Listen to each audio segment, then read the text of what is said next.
It's Monica Reynolds, and Mr. Gary Keller is popping on right now. Hello, Mr. Gary. How are you? Good morning, Miss Monica. I'm just fine. How are you doing? I'm good. I'm excited to see you and your smile to see you in your cigar box. Yes, my cigar box. Yes. Yeah. I love it. So, what's on your mind? But I have a couple of questions that people have already written in. Is there anything in particular that you wanted to cover today? Nope. I don't have anything particular on my mind. I've got lots of things on my mind. I will make one statement, and what's on my mind, and that is that people tend to overestimate the short term and underestimate the long term, and we all do this. We all have a tendency to do this. And right now, let's just be very clear that at 11% employment, we're headed to a disaster. And the fact that the real estate markets at this point don't even look like they're in a COVID mode is baffling to everybody. I just want to say again, pinch your pennies, manage your dollars. Please do not go, wow, I made it, right? This is going to be a disaster, particularly if the government doesn't come through with any additional PPP. If they don't do that, Monica,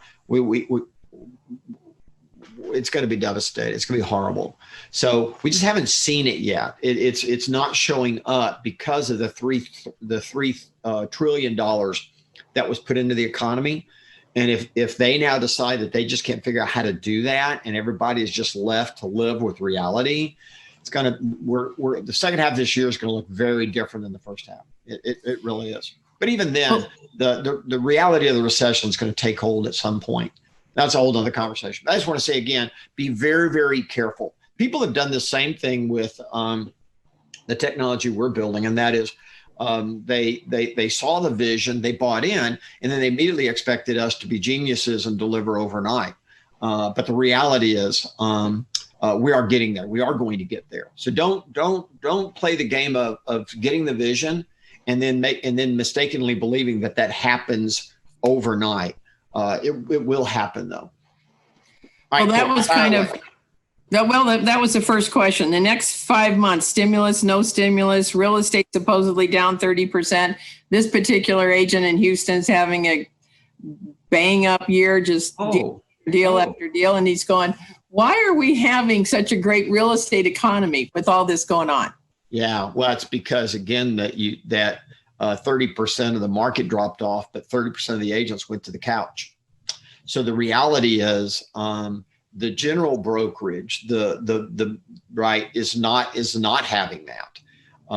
Now they had, I believe last month, June and July, those months actually turned out to be really well for general brokerage. But the business is off about 30%. And so when 30% of the business is off, but 30% of the people go to the couch and go, well, I only do 5 deals a year or 6 deals a year. So taking a 3-month, 4-month, 5-month vacation is no big deal because I don't like to lead gen anyway. Then the market looks the same. It looks and feels to the working agent just as if nothing happened. That's why it looks like that. All right. So what's the best way for an agent to adopt a successful and one last thing, and that is the foreclosures and everything that we might have anticipated happening didn't happen. It didn't happen because $3 trillion was put into the economy. If they hadn't have done that, you would have seen the devastation, right? Because what would have happened is we would have had in the United States, not Canada, but we would have seen tremendous foreclosure / short sale. And we would immediately seen inventories just show up, which would have absolutely depressed prices and given people a lot more options. And this would have all felt very, very different. And yet, don't you feel that that's a real strong possibility that can still happen? Well, they didn't do it. So, yeah, of course. I mean, yes, but they can't keep putting in $3 trillion. Right. What they're trying to do, what they want to do, what they should do, is mitigate the losses until, quote, businesses can begin to operate at some level. But understand this, a small cafe where people have to sit 6 feet apart or 10 feet apart and needs to be outside, that's not, that business probably isn't coming back.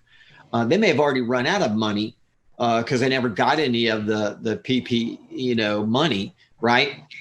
And because of that, they're not coming back. So we got another issue, and that is all major employers have said that at some point they're going to reduce their workforce because they're discovering that they didn't need all those people because they're not in the physical space. I mean, Google just announced that they're not going back for a year. Oh, yeah, they're not bringing employees back for a year. They're going that they made that announcement, and so they said July of next year. That's what they're thinking. That could be close to reality. Now, what do you think is going to happen? I mean, look, I've said before. I mean, I have 2 office buildings that nobody's paying me rent. I have a third building where they're asking for, and a third and a fourth where they're asking for major concessions. Well, okay, what are you going to do? And that's happening everywhere. So you just haven't seen it yet. It just hasn't shown up yet. Yeah, the betting person says it's coming. It doesn't mean that our businesses are going to fall off the planet. They're just going to look different. Okay. I think this is a good question in that I know a lot of agents are kind of feeling like this in and out. What's the best way for an agent to adopt a successful mindset? This agent said, I feel like I am going through the motions and some not very effectively. What are some ways you have forced yourself to have leverage over yourself to get a better frame of mind? What have you done to keep your frame of mind? Yeah, nothing changes for me, right? I wake up every morning just blessed to be alive. Right? I look up and I go, the fact that I'm alive is all I need to be happy. And the fact that my family, my loved ones, my friends are alive makes me very happy. So I'm good. So my mindset, to be real candid with you, I don't have to work on my mindset. I set my mind back in my 20s, and I haven't had to reset it since. Yeah, my grandfather used to say something, Gary, you'll like this. He goes, it's a great day. I'm above the dirt. Yeah, that's exactly right. Well, again, mindset is a gift that you give yourself.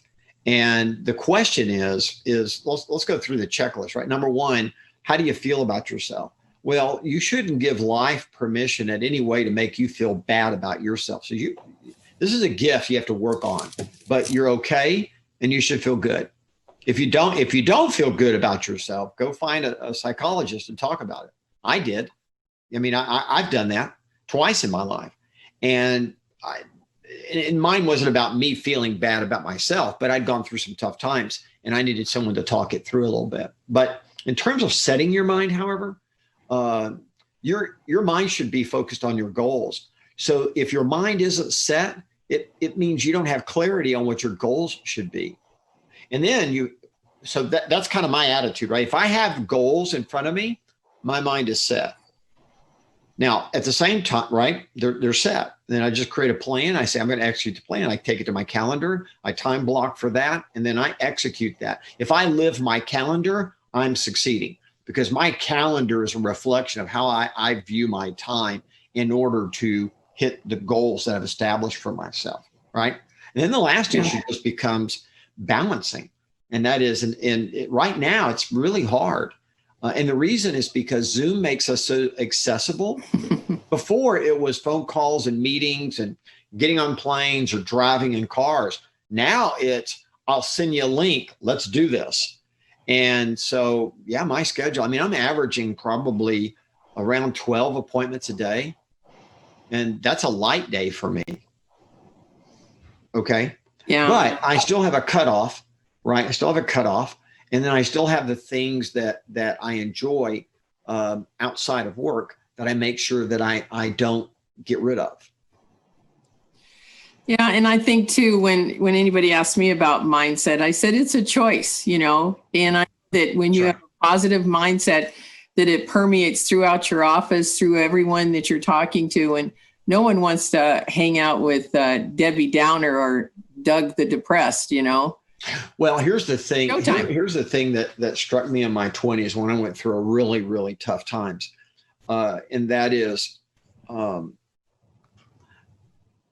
I don't want to wake up and have missed this moment because it was a tough moment. You know what I'm saying? Yeah.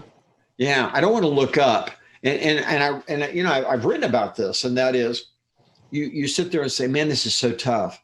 I just wish these 2 years would just pass quickly, or these 3 years. I could just get through this. But the problem is, and I wrote about this, is that at the time this was happening, I'm going, yeah, but when I come out of this and I've just shut my eyes and said, get me through it, my dog could be gone. At that time I was writing, I wrote my mom could pass away, which by the way, she did, right?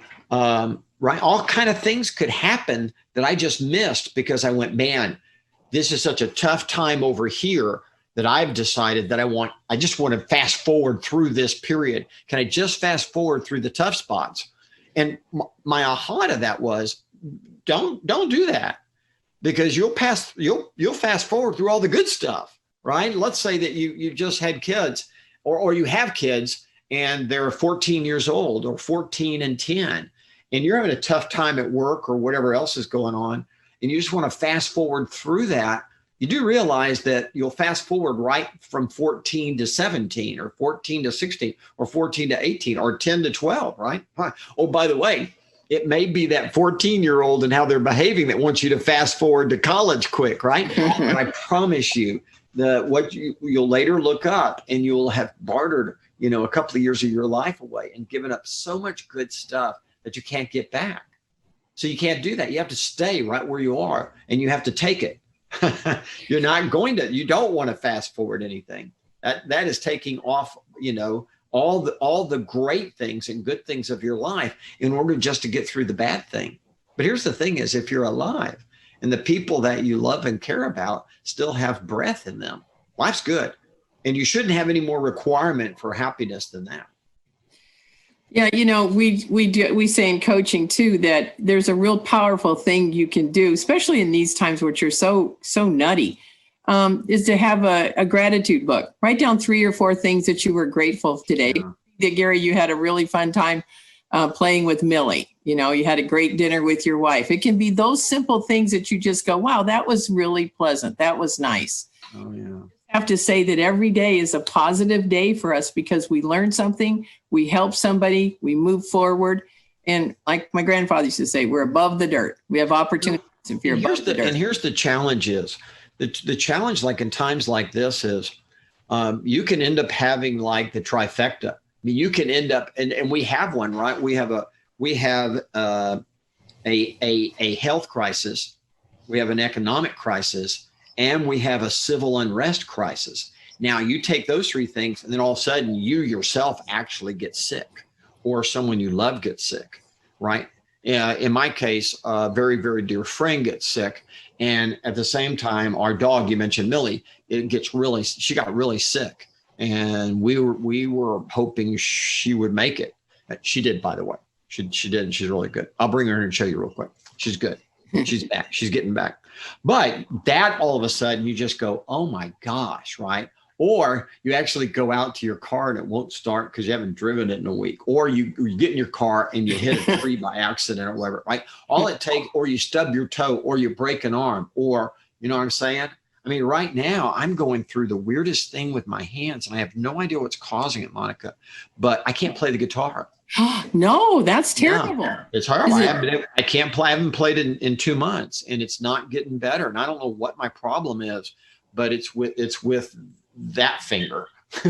Oh, right, okay. There. Yeah. It's that finger, and I don't know what to do. So I'm just hoping that this is a stress thing, or I really sprained it horribly and it's taken 2 months to heal, but I don't know, right? So I'm probably headed to the doctor here next month, to orthopedics to go, what's going on with my finger, right? Yeah. That's It always happens. I mean, amidst all the good, there's always bad. And amidst the bad, there's always good. And once you begin to understand that it's never all, bad or all good, it's never that. It won't ever be that. That means you've begun to mature. you've left the world of Disney World, right? And fantasy, and you've gotten to the reality of what life really is. Well, here's a good question. It's similar to what we're talking about mindset today, but I think it's a powerful thing because we're going into some really strong months for everyone to finish their goals. So you said one time there's 3 types of people: a pessimist, an optimist, and a realist. Mm-hmm. What does the realist have to do to survive this market? When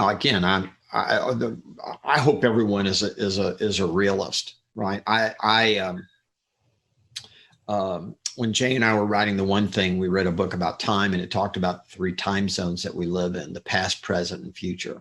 And the point was saying that you should always the past, the only thing you pull forward are the good memories and the lessons you've learned. Everything else, dust it off the door and drop it, right? The future hasn't happened yet. So but you're aiming towards it, and you want to make sure that your lives are lived not only to be fulfilling today, but have set yourself up to have a great tomorrow, right? So that's kind of that. So in terms of pessimism or optimism or realism, and I want us to be realistic. I mean, and I don't mean that as someone says, well, realism is really tough. But I don't think so. I mean, my attitude is I don't get that at all. I mean, realism, we talk about that. We talk about quantum leap, right? And the first habit is get real. So you would know my answer. It would be get real, right? Pay attention, see what's there, right? Yeah, and I think that's the market of the moment, is to just be paying attention and looking at all these terrific opportunities right now. Gary, I just heard people were getting refis and mortgages at 2.75 yesterday. Yeah. Unbelievable. Well, that's another reason why the market feels good too. We're getting a bailout. I mean, remember, we were at 4.4%, 4.2% not too long ago, and now we're below 3%. So that also is helping the market in terms of everyone's mindset. So I say be realistic. I mean, I think you would, when we talk about this, I talk about this at Quantum Leap when I talk about being a victim versus being accountable. And what I say is that reality shows up, and there's 2 kinds of people: those that accept it and those that don't. And the one who accepts it says, okay, well, what happened? Right? And then they go, what can I do about it? And then they take action, and they don't give up.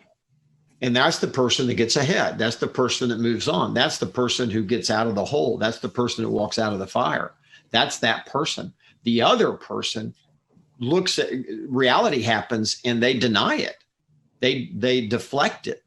They blame. They do everything but acknowledge what's in front of them. And the reason is because they don't like change and they don't want to change. Change is inevitable, but participation is optional. So when you wake up in the morning and you go, I don't want to change, it's a foolish statement, right? Yeah. Look, my mustache, I have to trim it. You don't know, you can't tell because you can't tell, but I have to trim it closer now and smaller. And the reason is because as I've gotten older, because I have curly hair, it's so thin, it doesn't curl much. It does curl in the back a little bit, but it used to be totally curl, where I used to have an afro when I was 22 years old. And all of a sudden, man, my mustache is curly like this. It's horrible. I can't, I hate it, right? And it's happening on my sideburns, and I'm going, oh my gosh, I'm getting more ear hair than ever, right? It's like I used to trim it like every couple of months. Now it's like every other day I go, oh my God, how did that hair right there get over here and do that, right? Nose hair, all that. And I'm going, change happens, buddy. Get used to it. I mean, this is just the way it's going to be. And you need to embrace it. Seems like the older you get, it begins to accelerate, right? Yeah. Yeah. That's the thing about you cross that age. And I don't know if it was in my 50s or when I crossed the 60s, but I think it was my 60s. Change is accelerating, and I can see it. I'm feeling it in places, and I'm going, wow. And then you go, what do you do about it? And I go, well, that's what it is. Now, here's my goal. Here's my plan. I'm going to take action, and I'm not going to stop. Oh, for sure. Yeah.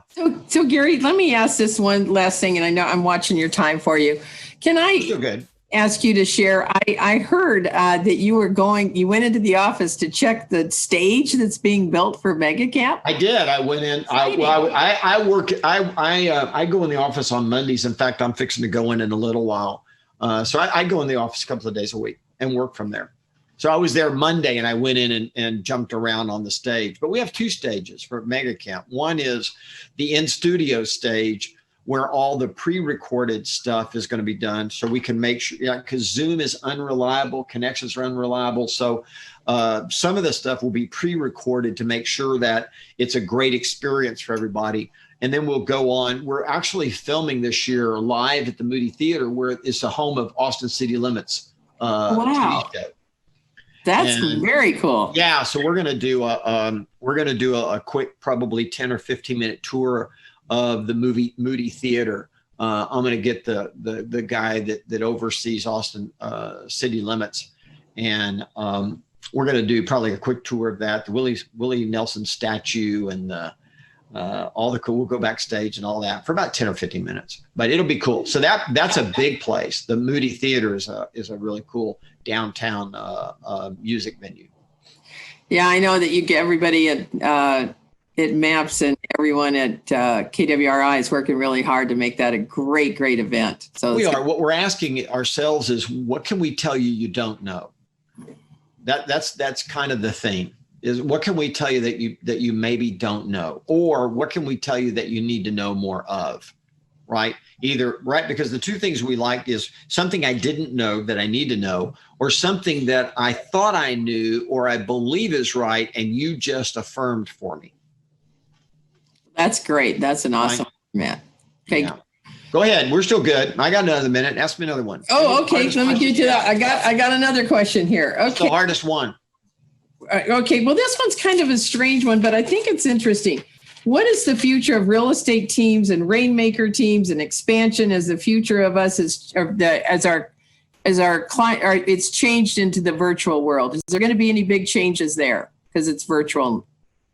No, not at all. I think that you've got me going back 5 years ago on YouTube or whatever, saying that there's the migration, right? You have the physical world wakes up every morning and says, what's the least I have to do in the digital world to win? And the digital world is waking up every day and asking the question, what's the least I have to do in the physical world to kick your butt? And everyone has been going on about their business, believing that migrating to a digital way of doing business as a foundation was an option. COVID happens, and all of that disruption that would have taken organically another 5 years or so, Monica, to show up in our lives, is now compressed. And it's compressed for all industries, by the way. It's now compressed. We're all having to deal with that, no matter what industry you're in right now. So the future of our industry is the same thing I've been saying. And that it's going to be digitally based and physically enhanced. And that's just the way it's going to be. Now, knowing what that digital looks like, that's the fun and excitement, right? And it's the other thing so it's not changing. All of that's not, our business is our business. The thing that's going to change, two things, is number one, the migration to digital first, physically enhanced. We already do that now. You ask me a question, I go right to here. No matter what you ask me, I'm digital first and physical second. That's just the way it is. And I'm going to use this to do research before I show up into a mall or a store or a restaurant. I'm going to look at the menu. I'm going to look at what kind of options they have on their shelves, right? But it wouldn't matter, right? I'm going to go buy a toy for my granddaughter. Well, I go to the coolest toy store in Austin, but that go online and I look at everything, and then I can actually ask them to set that out, and then I can drive over there and they'll bring those toys out to me and let me see them to decide whether I want to buy them or not. That's cool, by the way. Yeah. Right? Yeah. So that's it. The second disruption we're all going to have to deal with is the consumer. And that is, the consumer wants things, and you can be in denial And you can say, I'm not going to do this or that or whatever, but you're just fighting against the inevitable if you don't understand that the customer always wins in the end. Now, the question is, what do they want? They want everything done right here. They want everything done right here, right? They want to be able to hit a couple of buttons and get their mortgage or refinance. They want to hit just a couple of buttons and get their insurance. They want a couple of buttons and manage their house. They want a couple of buttons and transact. They want this to do all that for them. They want this to be easier, and easier. And the compression of all this disruption to the moment is forcing that. Do you know what I'm saying? Mm-hmm. I mean, look, everybody made fun of me. I stood up 5 years ago, said we're a tech company, and they all made fun of me. And then I said we're going to build our tech, and everyone made fun of me, right? And yet, if you look at our competitors, I just saw what EXP just bought a company, and now they're going to build tech, and they made fun of me. And I'm going, well, make fun of me all you want. But I'll tell you something, the things I'm telling you are based in fact and research. They're not based on whim. This is where we are. And it's tough, by the way, it's really tough. Like, for instance, trying to get universal search to work. Here's the problem with that is MLSs change their feed rules on a regular basis. Yes. When they do that, they don't tell you. Now, Zillow has an unholy relationship with your own MLSs, and they have a horde of people that they pay ungodly sums of money so that they get those feeds in the minute, right? So in our search engine, as an example, is home sell in 3 days or 2 days, let's say. And because MLS has just made a minor tweak to their feed, all of a sudden we're getting a delay. So all of a sudden, pick a city, right? Pick San Antonio, and all of a sudden, none of our listings are showing up on Keller.com 3 days. And of course, everything's sold in 2 days, right? And the seller wanted to see it in the first day, and everyone's unhappy and looking at us. And you're going, man, we're still trying to figure that part out. Everyone is, because it's a really hard thing to do. But we will get there. We will get there, by the way. We will. And we have to, because, oh, by the way, we're still dealing with the publicly funded organizations who don't make a profit, who have to justify high valuations. And because of that, they're not going to stop. They will spend every dollar possible. And if they could get rid of real estate agents, Monica, they would get rid of them. Oh, absolutely. They do not want them. And their view of the world when they're in boardrooms, when none of us are around, is how do we get technology to do this with nobody? Or can we turn real estate agents into Uber drivers? Now, here's the race. The race is real simple. And that is, can the people who have the customers today, the real estate agent, the real estate brokerages, right? The people that have customers today, can they go bring that consumer experience to the market faster than the companies that are building the consumer experience can go get the customers? That's the race. And it's still a race, by the way. And again, I it's not lonely to be me, but I tend to be a voice in the wilderness because people think I'm being an alarmist. I'm not being an alarmist at all. I'm being a realist, by the way. I'm looking at the world. I'm understanding what's possible. And I realize what I, as a consumer, want. And I transfer that to others. And I go, oh, if I want that, then I bet you want that. People say, well, why do you use Amazon? You go, well, because it's convenient. Right now, Shopify is the Revenge of the Jedi, just like TikTok is Revenge of the Jedi on Facebook, right? I mean, it's really interesting, man. It's really interesting, right? Here's the thing is, just own your database. Touch it a minimum of, I think it's probably over 40 times a year right now. That's what we hear, right? Keep doing your virtual events. Keep doing those. Keep working your sphere. Continue to master Facebook. Continue to do your call arounds, right? Your care calls, our care calls. Your circle prospecting, that type of thing. Don't violate, right, the do not call list, by the way. But yeah, do those things and keep mastering that, and you're going to be okay. You're going to be okay, right? The company, if you're in business with us, we're not dropping the ball on technology. We are not dropping it. Right. And I'm really excited because at Mega Camp, we'll be releasing permissioning and lead routing. And we invite just a handful of guests to come and sit with us, agents or market center owners, team leaders, to sit on our tech days. And this week, one of them said they'd never seen anything like what we were bringing out in the industry. Well, it doesn't exist. Yeah. Well, we're going to get there. We're going to get there because we have to get there. And it's a race. By the way, it's not a race against our fellow competitors. That's not the race. The race is not against us and another real estate company. Our race is because they're all trying to do the same thing. They're there to support the real estate agent being the fiduciary in the transaction. That's not the race. The race is to get there before the companies that are VC or publicly funded who don't care about the agent being the fiduciary. That's the real race. And people tend to forget that. They don't realize it.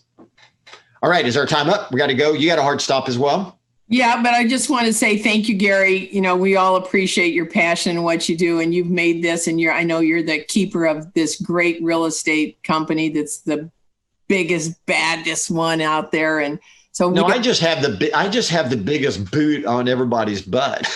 I like it, but I like the way we all appreciate how you take care of this real estate company. Well, I'm honored, and I'm really the best. I'm happy to do all this. All right. All right. Thanks, Gary. Thanks, everybody. Okay, bye. Onward.